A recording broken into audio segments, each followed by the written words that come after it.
अस्सलाम वालेकुम नाज़रीन, एक महकती और चहकती सुबह के साथ मैं हूं आपका मेजबान हन्नान बुखारी। नाज़रीन, दुआ करते हैं कि आज की सुबह आपके लिए ढेरों खुशियां लेके आपकी चौखट पे आप ही का इंतजार कर रही हो। इसी दुआ के साथ आज के प्रोग्राम को आगे बढ़ाते हैं। खासकर आज के दिन की बात की जाए, जुमातुल मुबारक मुबारक दिन है और मुबारक दिन में मुबारक खुशियां जो है आपके घर में हों, यही हमारी दुआ है। और खास तौर पर मौजूदा सूरत हाल की बात की जाए तो हर एक को ये फिक्र लाहक है कि किस तरह से अपने इम्यून सिस्टम को बूस्ट की जाए। लेकिन यकीन जानिए, बहुत सारे लोग ऐसे भी हैं जो कि जेनेटिक्स की वजह से इस तरह की जेनेटिक चेंजेस होती हैं उनकी वजह उनके अंदर कि उम्र जो है वो 50 साल से भी ऊपर चले जाती है, लेकिन वो बहुत यंग लगते हैं।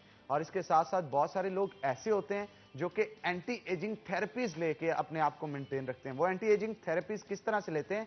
एक्सरसाइज करते हैं, अपनी डाइट को मेंटेन करते हैं और डाइट को मेंटेन करने के साथ साथ खुश रहते हैं। और डाइट जब आप अच्छी रहती हैं तो आपके अंदर बहुत सारे हार्मोन्स ऐसे भी रिलीज होते हैं जो कि आपको डिप्रेशन से दूर रखते हैं और खुश रखते हैं, जिनके अंदर डोपामिन भी है, एड्रेनालिन आपको पुरजोश रखता है। अक्सा भी हमारे साथ आज मौजूद होंगी, उनसे भी इस हवाले से पूछेंगे। तो आज एंटी एजिंग के हवाले से अपने आप को फिट कैसे रखा जाए, जवान कैसे रखा जाए, तंदुरुस्त तवाना कैसे रखा जाए, बीमारियों से दूर कैसे रखा जाए, इम्यून सिस्टम को किस तरह से बूस्ट किया जाए, इन तमाम चीजों के हवाले से योग और न्यूट्रिशन, इन दोनों के ऊपर गुफ्तगू करने के लिए आज हमने खास गेस्ट हैं हमारे, जिनको दावत दे रखी है। पहले मैं तारफ करवाता चलो, हमारे साथ योगी नईम मौजूद होंगे जो कि अरसा दराज से योग के इल्म से जो है बहुत सारे लोगों को सराब कर रहे हैं। यही नहीं बल्कि योगा के बहुत सारे टिप्स होते हैं जो वो इनकी जान से दिए जाते हैं, एक्सरसाइजेस करवाई जाती हैं और लोगों को इंटरनल खुशी देके जवान रखा जाता है। तो जवानी के ऊपर ही आज जनाब बात होगी और उनके साथ साथ अक्सा हमारे साथ मौजूद हैं, माहिर ग़िज़ाइयात हैं, उनसे भी वक्तन फ़वक्तन गुफ्तगू करेंगे और पूछेंगे कि कौन सी न्यूट्रिशंस हैं जिनको इस्तेमाल करने के बाद कौन से माइक्रो न्यूट्रिएंट्स हैं, कौन से मैक्रो न्यूट्रिएंट्स हैं, कौन से हेल्दी कार्बोहाइड्रेट्स हैं हमारे लिए, कौन से हेल्दी फैट्स हैं हमारे लिए, कौन से बैड कार्बोहाइड्रेट्स हैं हमारे लिए और कौन से बैड फैट्स हैं हमारे लिए, और इसके साथ साथ प्रोटीन इंटेक क्या होनी चाहिए बॉडी की। ये तमाम चीज़ें जो हैं हम अक्सा से पूछेंगे और वक्तन फ़वक्तन दोनों को जहमत देंगे, जहाँ पे वक्त के मुताबिक ज़रूरत दोनों की पड़ी लेता रहूँगा। तो पहले मैं चाहता हूँ योगी नईम की तरफ चलूँ। योगी साहब, योगा क्या सिखाता है कि जवान कैसे रहना है? कोई ऐसा टिप बताएं कि मैं जो है आज से 10 साल बाद भी ऐसा ही दिखूं जैसा आप दिख रहा हूं। उसके लिए क्या करना होगा? सेटिस्फेक्शन। सेटिस्फेक्शन होनी चाहिए। जितनी ज्यादा सेटिस्फेक्शन होगी आपके अंदर, उतने ही आप यंग रहेंगे। हमेशा इंसान परेशान जब ज्यादा होता है तो उसकी एज चेहरे पे आ जाती है। लेकिन परेशानी भी तो अब माशरे का हिस्सा है ना जनाब। हमें परेशानी होती है क्या करना है क्या नहीं करना, माशरे का क्या कहेगा, घर वाले काम जो है वो भी करने होते हैं, ऑफिस के काम भी करने होते हैं, बिजनेस को भी देखना, बहुत सारे मामला तो होता है। किस तरह से मैनेज करे बंदा? परेशानी तो हिस्सा है जिंदगी का। इसी को मेंटेन करना है। देखें, स्ट्रेस खत्म नहीं होता, स्ट्रेस हमेशा मैनेज होता है। उसके लिए जब भी लफ्ज इस्तेमाल होता है स्ट्रेस मैनेजमेंट, तो कभी भी स्ट्रेस खत्म नहीं होता और ये सबके साथ चलता है। अब इसमें तवक्कल कितना है आपका, वो भी देखा जाता है। हमेशा इंसान परेशान वो होता है जिसको नाउमीदी हो जाए, मायूसी हो जाए। अगर आपके पास उम्मीद की किरण है तो आप कभी परेशान नहीं होते, तो उम्मीदों को ना छोड़ें। अच्छा, वो आजकल इस्लामी नजरियाती काउंसिल ने 2 शादियों की भी इजाजत दे दी है ना, तो जिसके पास उम्मीद और किरण दोनों होगी वो फिर कैसे डिप्रेस होगा? और आप कह रहे हैं उम्मीद की किरण, तो जिसके पास उम्मीद भी एक्सा और किरण भी है वो कैसे परेशान होगा? तो ये बहुत अहम चीज है कि आप खुश रहें। आपने बात की इम्यून सिस्टम की। इम्यून सिस्टम आपका जो है वो आपकी मेंटली फ्रेशनेस का नाम है। अगर आप मेंटली खुश हैं, मेंटली खुशहाल हैं, तो आपका इम्यून सिस्टम ऑटोमेटिकली बूस्ट है, इंतहाई बूस्ट है। बहुत सारे लोग टफ एक्सरसाइजेस करते हैं इम्यून सिस्टम को बेहतर करने के लिए, लेकिन वो मेंटली उसमें तंग हो जाते हैं, तो उससे इम्यून सिस्टम नीचे आ जाता है, बेहतर नहीं होता। अगर मुशक्कत से इम्यून सिस्टम का ताल्लुक होता तो फिर जो बेचारे मजदूर हैं वो कभी बीमार ना होते। उनकी बीमारी की ज्यादा वजूहात यही हैं कि वो मेंटली बदहाल होकर मुशक्कत करते हैं। या तो अगर आप फिजिकली मुशक्कत भी चाहते हैं तो उसमें आप खुश हों, आप इंजॉय करें। ताल्लुक इसका ब्रेन के साथ ही है। अच्छा, वैसे ये भी देखा जाता है जो बॉडी बिल्डर्स होते हैं, एक्सरसाइज करते हैं, करते तो मुशक्कत वो भी हैं, लेकिन उनकी बॉडी बन रही है खुशहाली। एक मैं आपको इसमें मिसाल देना चाहूंगा। एक इंटरनेशनल, ये मुझे नाम नहीं उसका आता, लेकिन एक बॉडी बिल्डर ही है। उसने बड़ी मुशक्कत की और उसका जिस्म नहीं बनता था। बहुत मुशक्कत की, फिर उसको उसने बड़े बड़े ट्रेनर्स भी हायर किए, लेकिन बॉडी उसकी बिल्ड नहीं होती थी। एक टीचर मिला उसको, उसने उसको सारा माजरा सुनाया, उसने जो जो उसको बताई ट्रेनिंग्स वो करता रहा, फिर भी जिस्म नहीं बना। उसने कहा मैं ये सारा कुछ कर चुका हूँ पहले से। तो उसने फिर उसको कहा कि भाई आप मुझे ये बताएं कि आप ये सारा कुछ जो करते हैं ये खुशी से करते हैं या आप मजबूरन करते हैं। उसने कहा मैं मजबूरन करता हूँ। कहता ये कभी नहीं जिस्म बनना। अगर आप अपनी बॉडी को बेहतर करना चाहते हैं तो आप खुशी से करें, मेंटल टेंशन जो है अटेंशन वो और इन्वॉल्व होकर करें। आपको अच्छा लगना चाहिए। आप कोई भी दुनिया में काम कर लें, अगर आप मेंटली खुश नहीं है उस काम में तो उसका नतीजा अच्छा नहीं होगा। तो आपने अगर किसी भी चीज़ को पाना है, किसी भी चीज़ को हासिल करना है, तो उसमें आपका खुश होने का जो अमल है वो बहुत अहम है। वैसे भी योग ये कहता है कि इंसान जो सोचता है वही उसकी ज़िंदगी बन जाती है। जैसा सोचता है उसी तरह की उसकी ज़िंदगी होती है। जैसा गुमान करता है, तो इसको इस्लाम ने भी कहा कि आपको अल्लाह को जैसा गुमान करेंगे अल्लाह वैसे ही मिलेगा आपको। बेशक बेशक। तो अगर आप अपने गुमान को अच्छा कर लें, थॉट्स को अच्छा कर लें, तो आप कभी भी प्रॉब्लम में नहीं आ सकते। लेकिन ये तो रूहानी है ना, मतलब रूहानी तौर पे अपने आप को स्ट्रांग करना अभी और जहनी तौर पे तैयार करना इस चीज के इसके लिए लिए अपने आप बहुत सारी योग में ब्रीदिंग्स हैं यंग रहने के लिए। फिर स्किन को अच्छा रखने के लिए मार्मो पॉइंट्स हैं, वो भी डिस्कस करेंगे आज। मार्मो पॉइंट्स हैं जो फेस के प्रेशर पॉइंट्स हैं, कहाँ कहाँ आपने प्रेस करना है अपने पॉइंट्स को ताकि आपके रिंकल्स ना आए। रिंकल्स फिर ना जी है। इसी हवाले से ये जो थेरेपीज वो आपसे पूछेंगे, लेकिन अक्सा भी हमारे साथ जी जी मौजूद है। मैं बिल्कुल। चाहता हूँ थोड़ी सी बात जी जी उनसे भी एंटी एजिंग के हवाले से की जाए। जी अक्सा, क्या कहेंगी आप, कौन सी ऐसी मेडिकेशन है जिसे लें, या कौन सी ऐसी डाइट है जिसको फॉलो करें हम तो अपनी उम्र से कम लगा जा सकता है? जैसे एक आर्टिकल में पढ़ रहा था जिसमें उन्होंने 20 मंकीज टोटल लिए, 10 को जो है वो हेल्दी डाइट दी और 10 को जो है वो जरा जंकी टाइप डाइट दी। तो 10 साल बाद उन पे जो देखा गया तो जो अच्छी डाइट कर रहे थे वो भी काफ़ी यंग थे, और जिनको चिकन और मटन जैसी चीज़ें दी गई, इस तरह की जो गोश्त खोर वाली चीज़ें दी गई, उससे उनकी एज काफ़ी बढ़ गई। तो क्या ये मेटाबॉलिज्म फास्ट हो जाता है, सेल डिवीजन ज़्यादा होती है, आखिरकार इसके पीछे प्रोसेस क्या है? देखिए इसका इसका मतलब ये होता है कि food is a basic thing. मतलब फूड जो हमारी बॉडी का जो पेट्रोल है, तो वो हम लोग अच्छा डालेंगे। वो कहते हैं ना कि पेट्रोल हाई कंपनी का अच्छा डालेंगे तो वो उतनी ही क्वालिटी का हमारी बॉडी जो है वो गाड़ी वर्क करती है। इसी तरह सेम फूड के साथ अगर फूड हम हेल्दी खाएंगे, प्रॉपर एक्सरसाइज करेंगे, एंटीऑक्सीडेंट जो फूड होती है, रिच एंटीऑक्सीडेंट होती है, लाइक जैसे लॉट्स ऑफ ड्रिंक होते हैं, फ्रेश फ्रूट्स होते हैं, वेजिटेबल्स होती हैं। जितना हम लोग नेचर के करीब आ जाएंगे उतना ही हम प्रॉब्लम से दूर चले अच्छा, जाएंगे। ऑक्सीडेटिव स्ट्रेस इंसान को किस तरफ लेके जाती है? एंजाइटी की तरफ लेके जाती है, मोटापे की तरफ लेके जाती है, या कौन से प्रॉब्लम्स है जो कि बॉडी के अंदर जनरेट होते हैं? देखिए यहाँ पे जो है ये जो स्ट्रेस है हमारा, ये दोनों तरफ लेके जाता है हमारा। मतलब डाइट अगर अच्छी नहीं है, कुछ ऐसे हमारे पेशेंट्स होते हैं जिनका स्ट्रेस की वजह से वेट स्टक हुआ होता है, और जो कुछ ऐसे हैं जो हार्ड एक्सरसाइज करते हैं लेकिन हमारी बॉडी को उतनी ज़रूरत नहीं होती हमें ऐसी एक्सरसाइजेज की, बट वो कर रहे होते हैं तब भी उनका वेट जो है वो स्टक होता है, लेकिन वो जिस तरह की मर्जी डाइट ले लें। एक होता है हम अच्छा, लोग कुछ जेनेटिक्स भी तो इन्वॉल्व होती हैं इन चीजों के अंदर? जेनेटिक्स इन्वॉल्व होती है, बट वो 20% फैक्टर है। अच्छा। 80% हमारा डाइट का फैक्टर है। डाइट हमारी अच्छी होगी, देन हमारा जो है मेटाबॉलिज्म फास्ट होगा, हमारी स्किन का जो स्किन टेक्सचर है वो अच्छी होगी, और हमारी जो बॉडी है वो प्रॉपर वर्क करना स्टार्ट करेगी।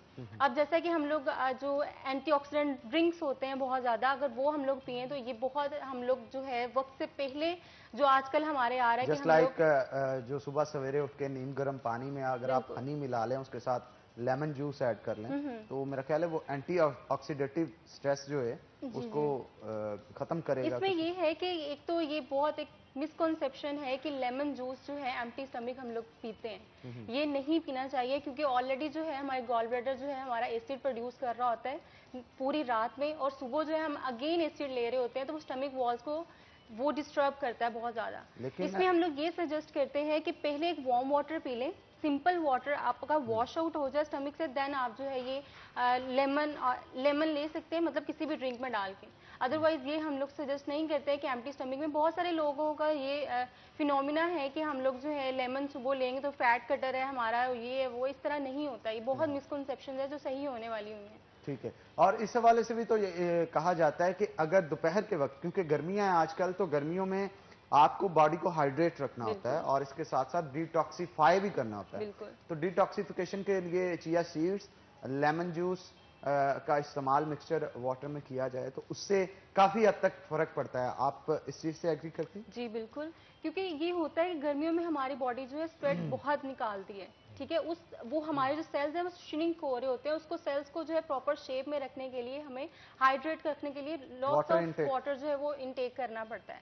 अब इसमें चिया सीड्स भी आते हैं, फ्लैक्स सीड्स भी आते हैं, इसमें बेसल सीड्स भी आते हैं, और ये सब चीजें जो है अगर हम लोग एक डिटॉक्स ड्रिंक होता है, लाइक जैसे कुकम्बर है, हम लोग वो एक स्लाइसेस कट करके हम लोग डाल लें एक पानी के अंदर, अब मिंट लीव्स डाल लें और साथ में जो है चिया सीड्स डाल लें, तो ये बहुत ज़्यादा जो अच्छा है हमारा ड्रिंक जो बन जाता है। और ये अगर उनको ग्राइंड कर लिया जाए तो मेरा ख्याल सोने पे सुहागा है। बिल्कुल बिल्कुल बिल्कुल, उसमें ये होगा कि अगर हम लोग लाइक अगर एप्पल भी अवेलेबल है, एप्पल भी डालेंगे तो उसमें फाइबर भी इनटेक हो जाएगा हमारा साथ में, तो ना तो हमें कोई डाइजेशन की प्रॉब्लम होगी और ना ही कोई ऐसा स्ट्रेस हमारे ऊपर हैवी होगा कि अगर हमारी डाइट अच्छी होगी। अच्छा, अक्सर हम छोटी छोटी चीजों को इग्नोर क्यों करते हैं, जो घरों के अंदर होती छोटी चीजें लेकिन उनके फायदे बहुत ज्यादा होते हैं? जैसे अभी चिया सीड, फ्लैक्स सीड्स की आपने बात की, और इसके साथ साथ दालचीनी, सिनेमन जो है उसका भी चाय में अगर इस्तेमाल किया जाए, चाय के बहुत लोग शदाई होते हैं और बड़ा इसे प्रेफर करते हैं थकावट को उतारने के लिए, लेकिन चीनी का इस्तेमाल करते हैं। चीनी जो अल्टीमेटली बहुत सारे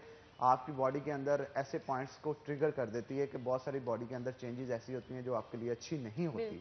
तो अगर आप सिनेमन का इस्तेमाल करते हैं, वो आपके ब्लड प्रेशर को स्पाइक होने आपकी जो शुगर है उसे स्पाइक होने से रोकती है। और इसी तरह और भी बहुत सारी चीज़ें हैं नेचुरल। अगर हम गंदम के आटे का इस्तेमाल करें, जो कि आजकल मैदे का इस्तेमाल किया जाता है घरों में रोटी पकाने के लिए, तो मेरा ख्याल है जो कार्बन सोर्स है, कार्बोहाइड्रेट सोर्स, तो मैदे से जो मिल रहा है आपको वो अच्छा नहीं है। अगर आप वो किसी भी गंदम के आटे से लें तो वो अच्छा होगा। होल ग्रेन चावल इस्तेमाल नहीं हमारे यहाँ होते हैं। हमारे यहाँ चावल जो इस्तेमाल होते हैं वो 2 दफ़ा पॉलिश होके आए होते हैं। उसके ऊपर से मिनरल्स, विटामिन जो लेयर्स होती हैं वो उतरी होती हैं, पॉलिश होते हैं और वाइट कलर के होते हैं। और हमारे मिसकंसेप्शन ये पाया जाता है माशरे के अंदर कि अगर आप कोई भी चावल खरीदने जा रहे हैं वो वाइट नहीं होंगे, ब्राउन कलर के होंगे या किसी और कलर के होंगे, तो वो पसंद ही नहीं करता।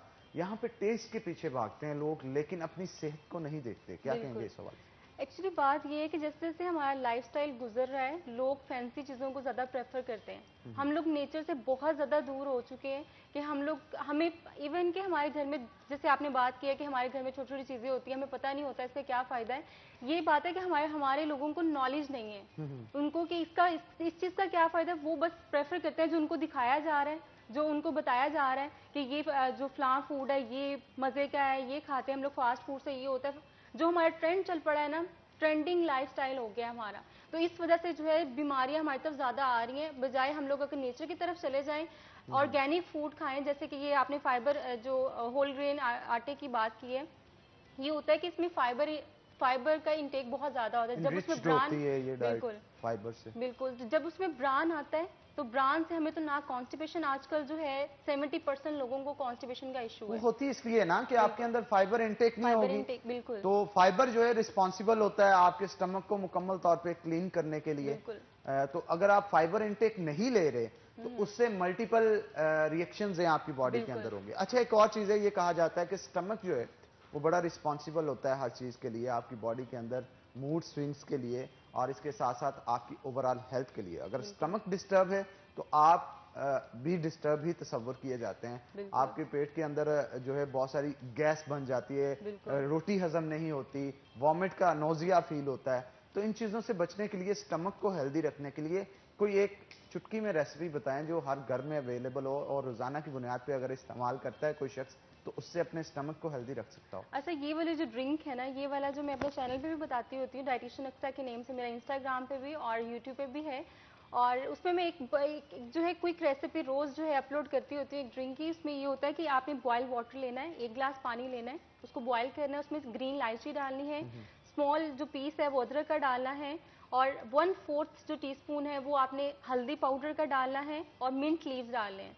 और साथ में 2 दालचीनी डालेंगे, 2 स्मॉल पीसेस जो है। इसको अच्छे से बॉयल करें और रोज जो है 1 कप आप रात में जो सोने से पहले जो है इसको पी के सोएं, तो बहुत अच्छा आपका डाइजेशन जो है सिस्टम वो इम्प्रूव रहता है। अच्छा, ये भी तो देखने को मिलता है ना कि बहुत सारे लोग करते हैं, उनको फिट नहीं बैठता।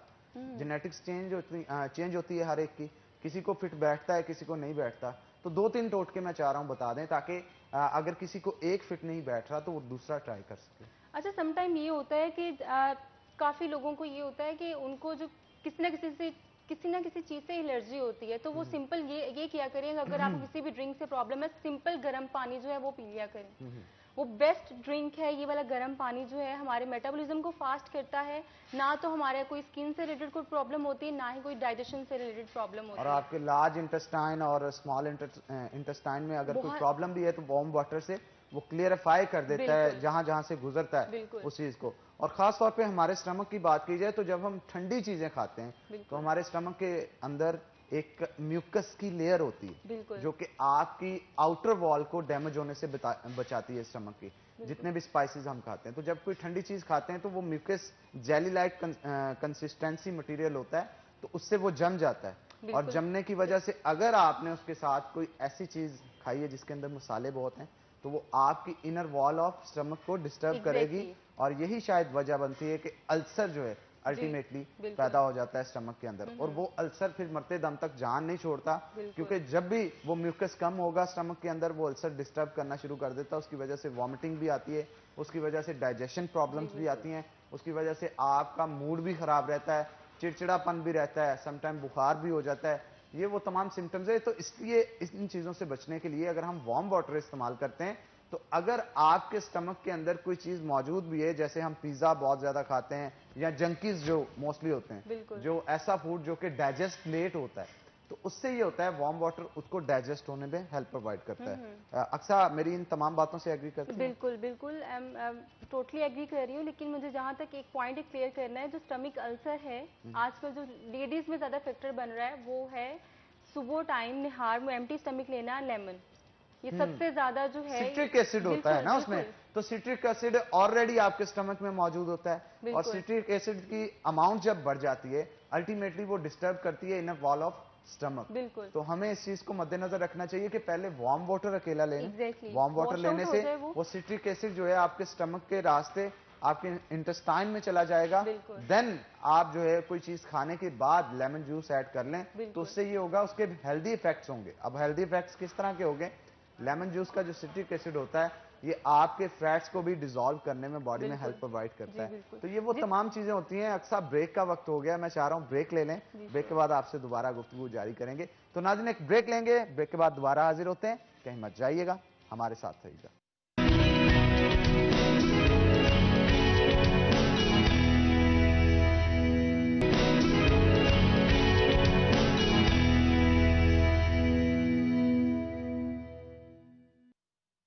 वेलकम बैक नाज़रीन, ब्रेक के बाद खुशामदीद। योगी नईम भी हमारे साथ मौजूद है, और मैं चाहता हूं योग जो है हमें बताए कि जवान कैसे रहना है। जवान रहने के लिए जो सबसे बेहतरीन चीज़ है वो ब्रीदिंग है।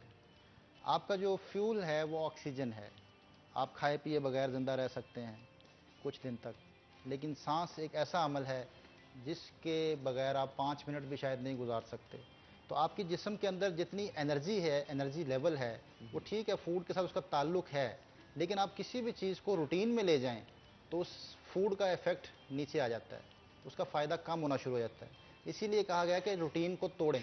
अभी जो लेटेस्ट टेक्नोलॉजी आ रही है ये खाने पीने के हवाले से भी, वो इसी पे है कि भी आपने किसी भी चीज़ को रेगुलर नहीं अपनाना, हैबिट नहीं बनानी। जब आप 7 डेज एक ही तरह के ड्रिंक्स लेना शुरू कर देते हैं, एक ही तरह के फूड लेना शुरू कर देते हैं, तो उसका फ़ायदा नहीं होता। अच्छा, ये बड़ी प्रॉब्लम है हमारे माशरे में, एक कल्चर बन चुका है। फ्रूट से हमारी जो नौजवान नस्ल है वो दूर रह रही है। बजाते मेरे मतलब मैं खुद भी इस चीज़ से एग्री करता हूँ। इसके साथ साथ हेल्दी डाइट नहीं ले रहे, वही 7-7 दिन आपका बात है, पिज़्ज़े चल रहे हैं, कोक चल रही है, और इस तरह की। आपने रूटीन को तोड़ना है। एक चीज़ का फ़ायदा है ना, आप उसको रेगुलर अपनाएंगे, उसका फ़ायदा ख़त्म हो जाएगा, वो आपकी बॉडी की हैबिट हो जाएगी। हैबिट डेवलप नहीं करनी। हमारे यहाँ प्रॉब्लम ये है कि हम कोई टोटका अगर फ़ायदा पहुँचाता है ना, तो हम उसको रेगुलर बेसिस पे ले जाते हैं, फिर कहते हैं यार फ़ायदा अब वो नहीं हो रहा जो पहले होता था। आप इसकी टेक्निक को समझें, जब मेडिसिन कोई असर करना छोड़ती है तो डॉक्टर उसी साल्ट को चेंज करता है। एग्जैक्टली। फिर वो चेंज करता है तो फिर उसका असर आना शुरू हो जाता है, होती है एंटीबायोटिक की है।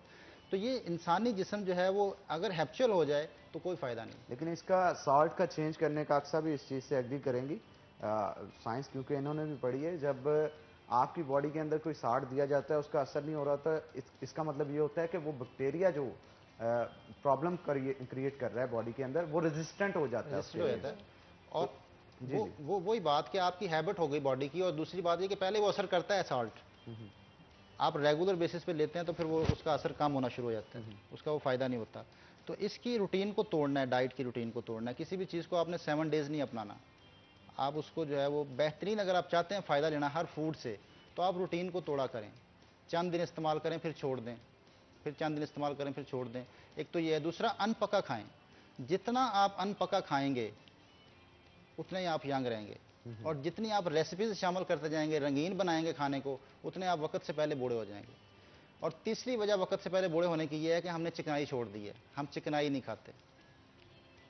जो वक्त से पहले बुढ़ापा आ रहा है, झुर्रियाँ पड़ रही हैं चेहरे के ऊपर और स्किन ख़राब हो रही है, रैशेज आ जाते हैं, उसकी एक वजह ये सबसे बड़ी ये है कि हम ऑयलिंग नहीं करते ना। चिकनाई आपकी ऑयलिंग करती है बॉडी के अंदर। आप चिकनाई लें, लेकिन एक मिकदार है उसकी, उसके मुताबिक फिर उसको यूज़ भी करें। बॉडी को हम फिजिकली यूज़ नहीं करते, एक्सरसाइज नहीं करते, बैठे रहते हैं। बैठे रहने की वजह से जो है वो फिर प्रॉब्लम तो मोटापा तो होगा। हमने मोटापे के डर से चिकनाई को छोड़ा है, और मोटापा भी कम नहीं हो रहा, और वक्त से पहले बूढ़े तो होना शुरू हो चुके हैं। ये चीज़ है। और ब्रीदिंग की मैं बात कर रहा था, एक ब्रीदिंग है सातानामा। सातानामा। सातानामा ये बेहतरीन एंटी एजिंग है। अगर आप चाहते हैं कि आप जवान रहें, आपके चेहरे पे बुढ़ापा ना आए, तो आप सातानामा रोज 5 मिनट कर लें। यानी अगर कोई कहे आप जवान दिख रहे हैं तो उनको बताया जाए कि मैं सातानामा मैं करता हूं। सातानामा करता हूँ अल्हम्दुलिल्लाह। सातानामा टेक्निक ये है कि आपने एक ही सांस को 4 स्टेप्स में इनहेल करना है। 4 स्ट्रोक लगाने हैं आपने, और 4 ब्रेक्स स्ट्रोक लगा लगा के लेना है जी सांस। जी, ये देखिए मैं बताता हूँ आपको करके।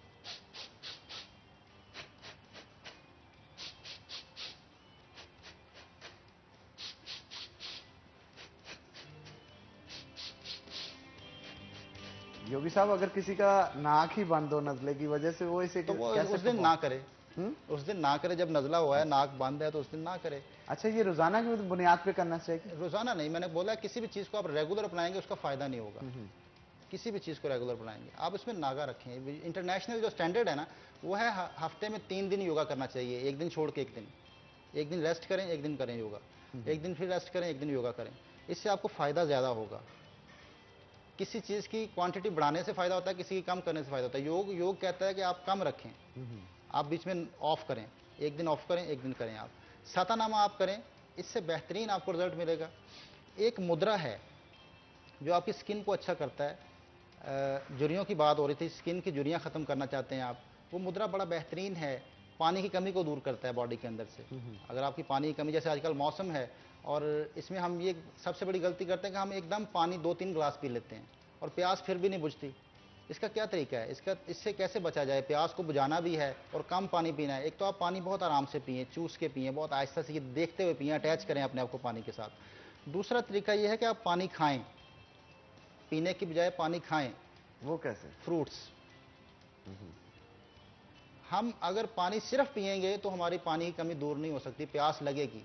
आप फ्रूट्स का इंटेक बढ़ा दें तो आपको प्यास की शिद्दत में कमी आ जाएगी, आपकी बॉडी के अंदर पानी बेहतर होना शुरू हो जाएगा। इससे आपको जो है वो डिहाइड्रेशन नहीं होगी। ज्यादा पानी पीने से भी डिहाइड्रेशन हो जाती है। बिल्कुल, इस हवाले से अक्सर से भी गुफ्तगू करते हैं। अक्सर क्या कहेंगे, आप एग्री करते हैं इस चीज से? जी बिल्कुल, जैसे इन्होंने बताया, वो जिन्होंने कोई पोज बताया था वो वाला, इसी तरह जैसे पानी को हम लोग एज अ बेबी सिप पिए, स्मॉल स्मॉल सिप, जो छोटे छोटे सिप, जो चुस्कियां लेके लेके पिए, वो बहुत ज़्यादा हमारे लिए बेनिफिशियल है, हमारी बॉडी के लिए। उसमें ये होता है कि हमारे स्टमक जो है जल्दी हमारा वर्क करना स्टार्ट करता है, और कभी भी खाना खाने के बाद फौरन से पानी नहीं पीते हैं। जितना पीना आपने पहले पी लें, और सेंटर में बस थोड़ा सा पी लें बस। और एटलीस्ट अगर आपने खाना खाते खत्म करते टाइम अगर आपने पानी की जरूरत पड़ रही है आपको, आप पानी पी लें, लेकिन उसके बाद एटलीस्ट 1 से 2 नवाला जो है वो दोबारा से खाएं, ताकि आपकी बॉडी में जो वो चीज आपके जो यहाँ से, ये कुछ छोटे छोटे हमारे स्टेप्स होते हैं जहाँ पे हमारा फैट जो है वो स्टक हो जाता है बॉडी के अंदर। अगर हम लोग थोड़ा सा, जैसे उन्होंने बताया कि हमारी हम किसी भी चीज की आदत कर लेते हैं बॉडी के अंदर, तो वो हमारी स्टक हो जाती है। इसी तरह जैसे हम किसी पेशेंट का मैं ट्रीटमेंट करती हूँ, तो उसको जो मैं 10 डेज के गैप से डाइट देती हूँ पूरे मंथ में, चाहे सालों का वजन भी स्टक हुआ होता है, और वो अल्हम्दुलिल्लाह जो है उनका स्टार्ट हो जाता है। अच्छा, क्या कहेंगी, लोअर बेली फैट जो है जी, वो बहुत प्रॉब्लम क्रिएट करता है, और यकीन जानिए बड़ी मुश्किल से जो है वो निकलता है। उसके लिए क्या करना चाहिए? मतलब किस तरह से लोअर बेली फैट जो है उसको डिसॉल्व करें और पतला हुआ जाए? अच्छा, इसके लिए एक बहुत आसान टिप है। कि एक तो हमारा बैठने का जो तरीका है वो नहीं ठीक है। हम बिल्कुल छोड़ के बैठते हैं अपना आप, ऐसे करके बैठते हैं अक्सर, पेट ढीला छोड़ बिल्कुल देते ढीला के छोड़ते हैं अपना। और इसके अलावा जो एक बात है कि जो बेसिकली जो मेरी मदर हैं वो हम लोगों को सबको सिखाती हैं, स्पेशली बेटियों को घर में, कि जब भी आपने बैठना है एक सीधा होकर बैठना है। और दूसरी बात ये है कि आपने जब बैठना है तो पेट को अंदर को खींच के यहाँ से आपका सांस जो है वो मूव होना चाहिए। वो सिंपल लैंग्वेज में कहती होती है कि लंग्स जो यहाँ पे है तो ये चीज हिलनी चाहिए। पेट क्यों हिलता है? पेट जितना अंदर को स्ट्रेच करके रखेंगे, अब हम लोगों को जो है वो आदत इतना पड़ कुछ चुकी हमने है। पेट में डाला होता है तो वो तो फिर हिलेगा ना। इतना ज्यादा नहीं डालना है ना, हम लोगों ने डालना ही पोर्शन साइजेस में है। तो ये हो गया कि अब आदत हो चुकी है, हमें पेट स्ट्रेच होता है और सांस हम लोग यहाँ से ले रहे होते हैं, तो इसलिए कभी भी बेली फैट नहीं आएगा ये अच्छा, वाला। इसी वजह से आप इतनी स्लिम स्मार्ट हैं, लगता है इन तमाम चीजों को मद्देनजर रखती हैं और डाइट भी कंट्रोल रखती हैं। बिल्कुल, डाइट भी कंट्रोल रखते हैं। बेसिकली हमारी मदर का बहुत हाथ है इस चीज में, और उसके बाद उन्होंने हमें ये सब्जेक्ट पढ़ा दिया और बस फिर मतलब चीजें सब मिक्स हो गई और आप मास्टर बन गई इन चीजों जी की। बिल्कुल। अच्छा, खवातीन अपनी ब्यूटी को लेके बड़ी कॉन्शियस होती हैं। उनका कहना होता है कि हमारा कलर फेयर होना चाहिए, हमारी स्किन टोन अच्छी होनी चाहिए, रैशेज नहीं स्किन के ऊपर होने चाहिए। और आजकल खवातीन जो हैं वो पिंपल्स के हवाले से बड़ा परेशान रहती हैं घरों के अंदर, उनके लिए क्या टिप देंगी आप? अच्छा, सबसे पहले मैं एक ये बताऊं कि यहाँ पे हमारे जो एक क्या कहते हैं उसको, जो कल्चर है या कल्चर बन मिसकंसेप्शन? चुके हैं कि सब लोग चाहते हैं कि हम वाइट हो जाएं फटाफट से। वाइट होना हमारे लिए मतलब वो चीज नहीं है। सामने में अट्रैक्शन होती है, बिल्कुल होती है। मतलब और हमारी, मैं यूनिवर्सिटी की अपनी बात करता हूँ, जब इंटरनेशनल कॉन्फ्रेंसेस होती थी, कुछ लोग इथोपिया से आते थे, बहुत सारी यूनिवर्सिटी से, अफ्रीका की यूनिवर्सिटी से आते थे, और योगी साहब यकीन जानिए वो लड़कियां ब्लैक होती थी मुकम्मल तौर पे, लेकिन उनमें कोई अट्रैक्शन होती थी, ठीक है ना। तो ये रंग इस चीज को डिफाइन नहीं करता ब्यूटी को, ब्यूटी डिफाइन करती है आपके फीचर्स को। बिल्कुल। इसके लिए बेहतरीन टेक्निक्स हैं ख़वातीन के लिए भी, कि उसको कैसे वो अट्रैक्शन में लेके आना है बॉडी को, वो भी हम डिस्कस करेंगे। लेकिन एक चीज़ आप जहन में रखिएगा कि अगर आप ये चाहते हैं कि आपके अंदर कशिश हो, आप कहीं बैठे हो तो आपकी तरफ चेहरे, मतलब आपका रंग जैसा भी हो, लेकिन आपके अंदर वो खूबसूरती नज़र आए, तो उसके लिए जो है ना, आपको जो बेहतरीन अमल है वो आपको ब्रीदिंग का करना होगा। एक और मैं ब्रीदिंग टेक्निक बताता हूँ जिससे आपके अंदर अट्रैक्शन आती है। उस ब्रीदिंग को अगर आप करना शुरू कर दें, उसका नाम है कपाल भाती। कपाल का मतलब होता है माथा, भाती का मतलब होता है रौनक। उसका नाम ही चेहरे की रौनक है। जिस बंदे ने, यानी वो तावीज लेने की बजाय अगर वो ब्रीथिंग आप करते हैं तो महबूब कदमों में होगा। चेहरे की रौनक अगर आपने बहाल करनी है तो आप कपाल भाती डेली करें। आप 1 से 2 मिनट कर लें, ज़्यादा ना करें। उसका तरीका ये है कि आपने सीधे होकर बैठ जाना और आप बिल्कुल अपने सिर्फ पेट को हरकत देंगे, सांस अंदर लेंगे और पेट के प्रेशर से सांस नाक के जरिए बाहर निकालेंगे।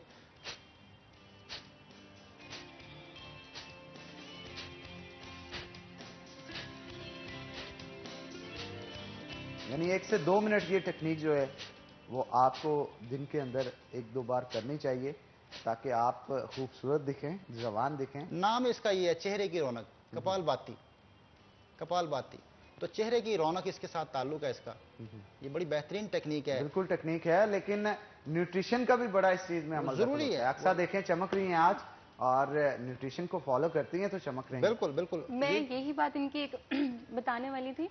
आई एम सॉरी, मैंने आपकी बात काट नो दी है। प्रॉब्लम। जैसे इन्होंने वो बताया ना, एक इसमें एक्सरसाइज है हेड स्टैंडिंग जिसको बोलते हैं। Head standing, head standing, sir नीचे करके टांगे ऊपर, ऊपर ऊपर करना, या बेड पे सिंपल लेट जाए, सर को नीचे कर लें। आपकी जब सर्कुलेशन जो है, ब्लड सर्कुलेशन इंक्रीज होती है, वो उतना ही ग्लो आता है।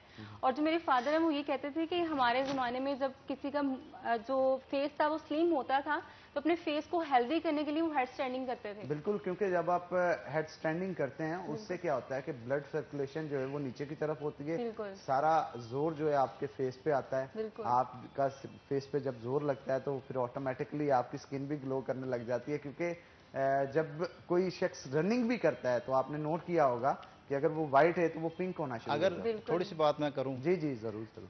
हेड स्टैंडिंग से अगर खून की सर्कुलेशन आपकी सर की तरफ आती है, तो जब आप खड़े होते हैं तो क्या खून पैरों में होता है आपका? नहीं, लेकिन मैं बता देता हूँ उसके हवाले से, ये भी अगर मिसकंसेप्शन है तो मैं दूर करना चाहूंगा। प्रेशर बढ़ जाता है। एग्जैक्टली, बिल्कुल तो नहीं। प्रेशर बढ़ने की ताल्लुक जो है मैं बताता हूँ। हेड स्टैंडिंग जैसे बात हुई ना, क्योंकि योगी हूँ मैंने सारी जिंदगी योग किया है। 84,000 पोजेज हैं, 20 ईयर्स मेरा एक्सपीरियंस है योग करवाते हुए। आप हेड स्टैंडिंग करते हैं, सबसे बारीक मोहरे आपके गर्दन के हैं। बहुत सारे लोग कॉलर लगवा चुके हैं हेड स्टैंडिंग की वजह से। नहीं वो ना उसका करें मकसद जिनको ये बहुत नहीं था सारे- उनका था कि बस थोड़ा सा कर लिया। Exactly. बहुत सारे जो- लोग, जो बहुत सारे नहीं- जो है डिस्क स्लिप हो जाती है, बहुत सारे लोगों को सर्वाइकल स्पॉन्डिलोसिस हो जाता है इसकी वजह से। उसकी वजह से होता है क्योंकि वो एंगल ठीक नहीं इसकी रखता। बिल्कुल। और जो टेक्निक्स हैं। अनट्रेन होते हैं, और स्पेशली जो आम किसी भी पर्सन ने करना है, वो बेड पे लेट के जस्ट सर को नीचे कर हाँ, ले, that's ये it. वाला बेसिक चीज बेहतरीन हमारी ये है। बेहतरीन जो टेक्निक है वो सजदा है। बिल्कुल बिल्कुल सजदा। अगर आप चेहरे की रौनक चाहते हैं, अगर आप चाहते हैं ब्लड फ्लो आपके चेहरे की तरफ आए, तो आप सजदे की पोजीशन में जाए, जिसको योग ने कहा है चाइल्ड पोज। चाइल्ड पोज करें।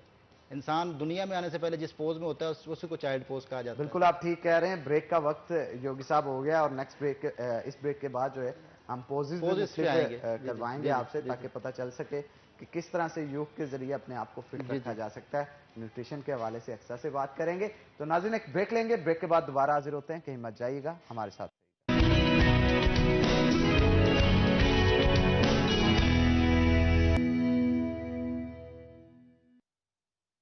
वेलकम बैक नाज़रीन। हमारे साथ अक्सा मौजूद हैं जो कि माहिर ग़िज़ाइयात हैं और गोल्ड मेडलिस्ट भी हैं।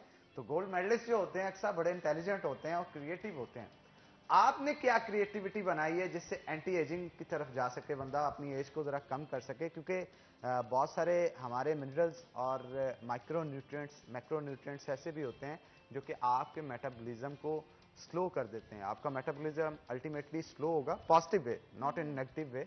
तो उससे क्या होगा कि आपकी सेल डिवीजन की रफ्तार स्लो हो जाएगी। तो अगर आपकी सेल डिवीजन कम होगी तो उससे अल्टीमेटली आपकी बॉडी के अंदर जो चेंजेस आएंगे, आप ज़्यादा जल्दी से बुढ़ापे की तरफ नहीं जाएंगे। तो उसके लिए क्या इस्तेमाल करना चाहिए? ऑब्जर्व क्या किया आपने? मैंने तो जैसा कि मैंने सबको यही कहती हूँ कि जितना हम लोग नेचर के पास हो जाएंगे उतना ही हम आगे बढ़ते जाएंगे हर चीज़ में। लाइक वो इस्लामिक वे में है, लाइफ में है, या फूड में है, किसी भी चीज़ में है। तो ये है कि जितना हम लोग रिच फूड खाएंगे, जैसे हम कहते हैं रेनबो डाइट लें। रेनबो डाइट होता है कलरफुल डाइट, उसमें फ्रूट्स भी हैं, ग्रीन वेजिटेबल्स भी हैं, हर तरह का फूड जो है वो यूज़ करें। मीट पोर्शन और बीफ ये ज़्यादा नहीं यूज़ करें, और जो सैचुरेटेड फैट्स होते हैं वो यूज़ ना प्रोटीन करें। इनटेक कहाँ से पूरी करेंगे? एग से, फिश से, जो वाइट हमारा जो चिकन है वो यूज़ करें हम लोग, वाइट मीट है वो यूज़ करें। तो उससे जो हमारा प्रोटीन पोर्शन जो है वो जितनी हमारी डेली की रिक्वायरमेंट होती है वो फुल हो जाती है उससे। तो ये ज़्यादा बेहतर है कि हम डाइट को सिंपल करें और अच्छा करें। अच्छा ठीक है, हमारे साथ योगी साहब भी मौजूद हैं। तो अब मैं चाहता हूं जरा टेक्निक्स सीख ली जाए योग के हवाले से कि किस तरह से अपने आप को जवान रखा जाए। और मैं बड़ी ही गौर से ऑब्जर्व करूंगा क्योंकि घर पे जाके आज मैं भी ये टेक्निक्स जी अपनाने बिल्कुल वाला हूं। बिल्कुल। एक तो मैंने जैसे मुद्रा का डिस्कस किया था पानी की कमी के लिए, वो है छोटी उंगली को साथ मिला लें अंगूठे के, सिर्फ टच कर लें, जोर ना लगाएं। ये मुद्रा है, इसको कम से कम आप 10 मिनट बनाएं तो आपके होंठों पे खुश्की खत्म हो जाती है। अगर कभी प्यास की शिद्दत हो तो आप इसको अपनाइएगा, आपको फौरन इसका रिजल्ट मिलेगा पहले 10 मिनट्स में। आप ये पानी की कमी को दूर करता है, इसको वर्ण मुद्रा कहा जाता है। फिर एक प्रेशर पॉइंट है जो कि चेहरे पे झुर्रियां नहीं आने देता, उसको मास्टर पॉइंट कहा जाता है। पूरे चेहरे की झुर्रियां खत्म हो जाती हैं, उसको सिर्फ आपने 7 सेकंड प्रेस करना है और 7 सेकंड छोड़ना है आपने। वो होता ही है कि जहाँ पे आपकी खोपड़ी खत्म होती है ना, यहाँ पे इस अंगूठे के साथ आप उसको ऐसे दबाएं अपने हाथ से, कोई भी दबा सकता है। 7 सेकंड आप उसको दबाए रखें, फिर 7 सेकंड का बीच में गैप दें, फिर आप 7 सेकंड दबाएं ऐसे। ये बेहतरीन टेक्निक है। शादीशुदा लोग बीवी की बात ना माने, वो अच्छे से दबा देंगे वैसे। नहीं, अच्छे से नहीं दबाना, सिर्फ हल्का सा दबाना है, अच्छे से नहीं दबाना। ये बिल्कुल जहाँ पे ये हड्डी खत्म होती ना सर की आपकी, ये बड़ा इसको मास्टर पॉइंट कहा गया है चेहरे के लिए। मास्टर पॉइंट के ये और भी छोटे छोटे पॉइंट्स हैं, मैं आपको वो सारे बता सकता हूँ, लेकिन वो बहुत लंबी डिटेल्स है। उस पर एक अलग से फेशियल योगा के नाम से हम किसी दिन करते हैं, जिसमें यहाँ पे 22 पॉइंट्स हैं पूरे चेहरे पे, जो आपकी मुख्तलिफ जुर्रियों के लिए वो मतलब जुर्रियों को ख़त्म करने के लिए बेहतरीन माने जाते हैं, उनको मार्मो पॉइंट्स कहते हैं। फिर एक पॉइंट है एक और जो आपको यंग रखता है, वो आपके दाएं हाथ, दाएं बाजू के जो सेंटर है, ये जो आपका फोर आर्म है, इसके सेंटर में ये जो एरिया है ना, इसको आप दबाया करें ऐसे। अच्छा, इससे बड़ी मुझे वाकई इससे रिलैक्सेशन भी बहुत मिलती है। ऐसे दबाया करें, इससे आप यंग रहेंगे, कभी आपको बुढ़ापा नहीं आएगा। आप इसको दबा सकते हैं, बल्कि पुराने ज़माने में तो लोग इसके ऊपर ना मिट्टी का गारा बना के ऊपर लगा देते थे, इसके ऊपर लेप कर देते हैं इतनी जगह पे। योग का मानना ये है कि अगर आप इसको रोक लेते हैं, इस एरिया को आप छुपा देते हैं मिट्टी के साथ, तो आप सदा जवान रहेंगे, कभी बुढ़ापा नहीं आएगा। योग ये कहता है, ये एरिया याद रखिएगा, बाजू का, राइट बाजू का ये मौत तो सेंटर। एक ना एक दिन आनी है, पर वो नहीं, जवानी में आएगी। मौत की बात नहीं हो रही, मौत तो आनी है। एक मौत है बिस्तर पे, एक मौत है अपने पैरों पे चलते हुए। कौन सी अच्छी है? बिल्कुल पैरों पे चलते हुए। तो योग ये कहता है कि अगर आप जवान रहना चाहते हैं, एनर्जेटिक रहना चाहते हैं, तो आप इसको कवर कीजिए मट्टी के साथ। कवर वैसे दबा भी सकते हैं। एक तो ये हो गया। 5 पॉइंट्स ऐसे, 5 पोजेज ऐसे हैं जो अगर आप कर लेते हैं डेली 5 पोजेज, तो आपको कभी बुढ़ापा नहीं आता। वो पूरी एक रूटीन है। एक है बायोलॉजिकल क्लॉक आपका चल रहा आपकी बॉडी में, जो जिससे आपकी एज बढ़ती है। बायोलॉजिकल क्लॉक वो चलता है एंटी क्लॉकवाइज। एंटी क्लॉकवाइज चलता है, उसका चक्कर एंटी क्लॉकवाइज है। तो अभी आप ऐसे खड़े हो जाएंगे। एक टेक्निक है, आप राइट हैंड को नीचे ले की तरफ करें और लेफ्ट को ऊपर की तरफ कर लें, बाजू शोल्डर लेवल पे ले जाएं।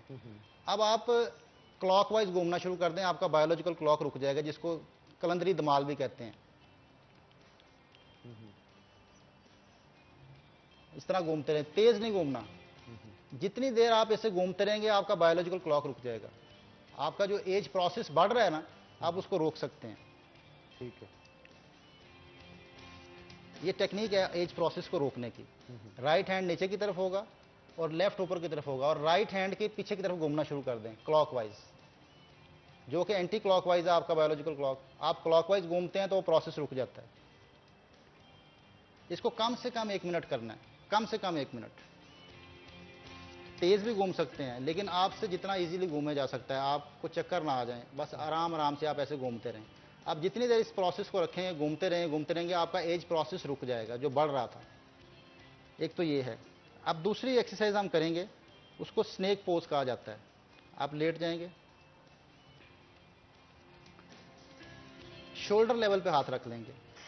अब स्नेक पोज की टेक्निक बताऊंगा। एक तो है सिर्फ ऊपर उठना, ये स्नेक पोज नहीं है।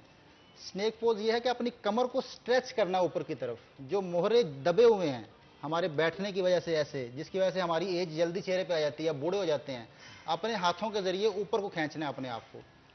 अपने वैसे मेरा भी पोस्चर काफी खराब है, तो मुझे ये टेक्निक लाजमी अपनानी चाहिए, ताकि ये बड़ा आपके बेहतरीन है। इसको याद रखिएगा कि आपने इसमें जब टेक्निक इस्तेमाल करनी, तो ये करनी कि अपना सारा वजन हाथों पे ले आना और अपने आप को ऊपर की तरफ खींचना है। आपके जो मोहरों के अंदर स्पेस है वो बढ़नी चाहिए। आप समझते हैं सारी चीजों को। मोहरों के अंदर बल्ज आ जाता है। जी जी, उस डिस्क बल्ज को खत्म करने के लिए, वो स्पेस को बेहतर करने के लिए ये बेहतरीन पोज है। लेकिन इसमें टेक्निक इस्तेमाल होती है। अगर आप सिर्फ सिंपल ऊपर उठ रहे हैं, बहुत सारे लोग भुजंग आसन करते हैं, बहुत गलत करते हैं। नीचे जाएं जरा।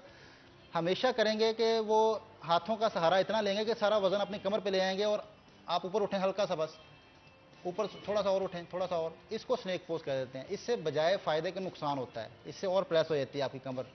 कमर को अगर आपने सही करना है, तो आप पूरा बाजुओं को ऊपर खोलें, पूरा उठ जाएं ऊपर की तरफ। ये वो कोबरा स्टाइल में होता है ना? ये बेसिक टेक्निक है। इसके बाद अगली जो स्टेप होगा, वो हाथ थोड़े और पीछे करने होंगे। हाथ थोड़े और पीछे करने होंगे, फिर आपका स्ट्रेच और बढ़ जाएगा।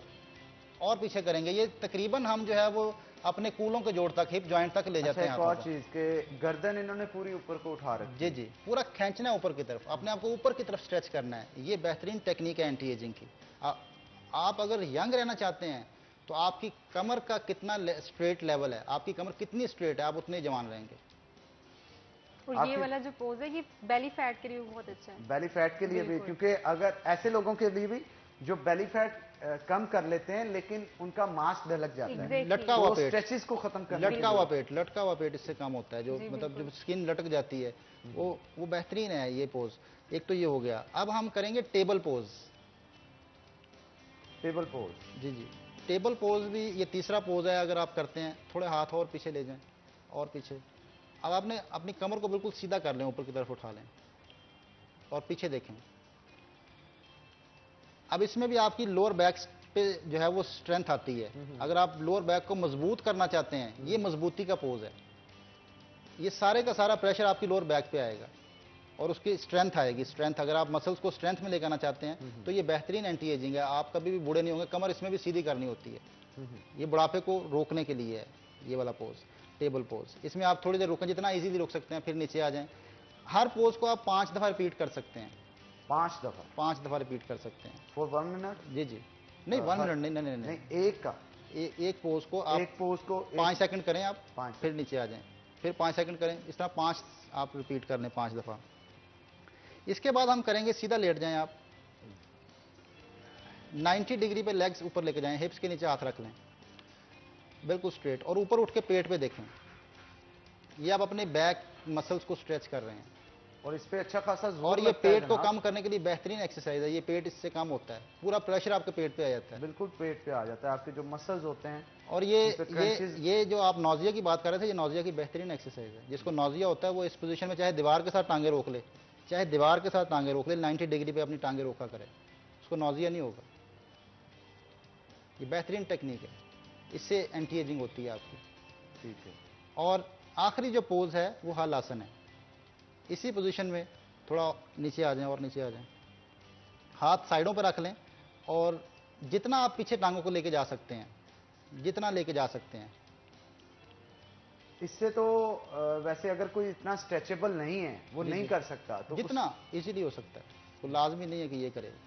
यहाँ तक पहुँचना जरूरी नहीं है। आप आधा कर दें, जरा इसको आधा हाफ करें, पीछे चले जाएं और पीछे चले जाएं, और यहाँ तक जा सकता है वो भी ठीक मतलब है। जो जितना स्ट्रेच हो जितना सकता है स्ट्रेच body कर के लिहाज सकता से है। उतना कर। वैसे तो ये बच्चों की हाइट के लिए बड़ा अच्छा पोज है। जिन बच्चों की हाइट नहीं होती, ये बेहतरीन पोज है हलासन, उनको ये पोज करवाएं, इससे हाइट बढ़ना शुरू हो जाती है।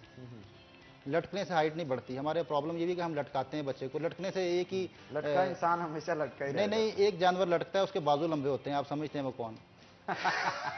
कद उसका छोटा ही होता है। बिल्कुल बिल्कुल बिल्कुल, ऐसे आप ठीक कह रहे हैं। तो आखिरी पोस्ट भी कर लिया, तो थोड़ा सा अक्सा की तरफ भी चलते हैं। जी, अक्सा जी, आप कुछ मेरा ख्याल अभी मजीद कहना चाह रहे हैं। नहीं, आपने अगर बात करनी तो मैं नहीं, जरूर मैं चाहता हूँ चाहूंगा आप इसे कंप्लीट कर रहे हैं, देन हम फॉलो हाँ, करेंगे। एक टेक्निक है, उसको हम कहते हैं ट्विस्टिंग पोजेस। ये जो हमने 5 पोज तो किए। 1 मिनट रह गए मेरा ख्याल, अक्सा से आखिरी जी, सवाल ठीक कर है, लें। ठीक। अक्सा, डाइट का और इन चीजों का कितना अमल दखल है? एक्सरसाइज और डाइट दोनों इक्वल हैं। डाइट अच्छी करेंगे, एक्सरसाइज अच्छी करेंगे, लाइफ आपकी अच्छी गुजरेगी, आपकी बॉडी हेल्थ अच्छी रहेगी।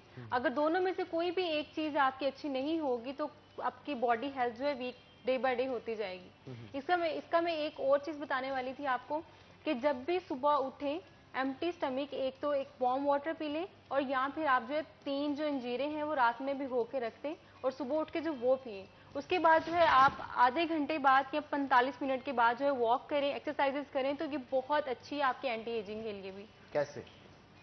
सॉरी, कैसे मैंने कहा? ये जो इंजीरिया ये होती है रिच इन एंटी